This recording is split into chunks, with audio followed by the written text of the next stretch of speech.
रतन जी आपकी तरफ आऊंगी। सुरेंद्र जी, आपने तमाम पार्टी प्रवक्ताओं के वक्तव्यों को भी सुन लिया है। प्रधानमंत्री नरेंद्र मोदी का आज जो संबोधन रहा, उस संबोधन से भी आप बखूबी वाकिफ होंगे। किस प्रकार से आप देख रहे हैं चुनावी सभा कितनी बदलने वाली है बीजेपी के लिए प्रदेश की हवा? क्योंकि आज पीएम के संबोधन में जवान था, किसान था, संविधान था, पहलवान था। ऐसा कहना कि जो प्रधानमंत्री जी का कुछ जनता नहीं थी आज। ये मुख्यतः जो राष्ट्रीय मुद्दों को लेकर और ये कांग्रेस की जो वार्डबंदी है वो करने के लिए उन्होंने आरक्षण को मुद्दा बनाया, दलित को मुद्दा बनाया, बैकवर्ड को मुद्दा बनाया।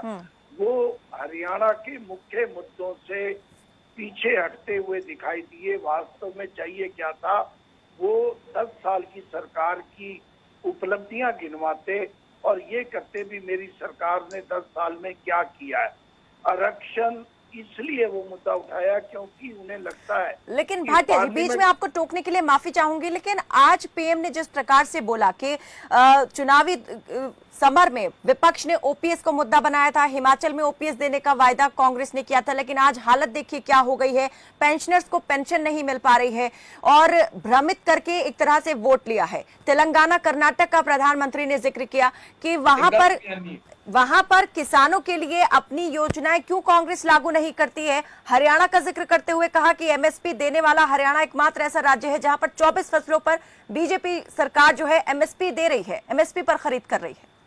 ऐसा कायनात जी, जो बात प्रधानमंत्री जी ने कही, हिमाचल, कर्नाटक, तेलंगाना का जो कंपैरिजन करना तो ठीक था, लेकिन आरक्षण का जो मुद्दा है सभी राजनीतिक दल इस पे व्यर्थ में एक दूसरे की वोटों को खींचने के लिए, अपने तरफ करने के लिए कर रहे हैं।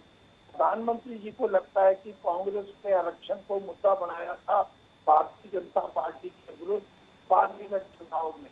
उसी मुद्दे की काट के लिए उन्होंने आज प्रधानमंत्री ने कांग्रेस पे आरोप लगाए और ये दलित विरोधी कहा।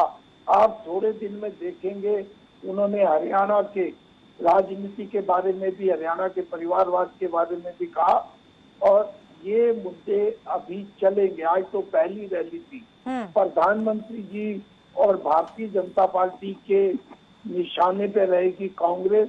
कांग्रेस का पहला परिवार, देश का परिवार, भूपिंदर सिंह हुड्डा, और वो दलित जो समाज है उसकी सहानुभूति और उसके वोट लेने के लिए इन मुद्दों को उठाएंगे, राष्ट्रीय मुद्दों को उठाएंगे और उन्हें उठाने भी चाहिए।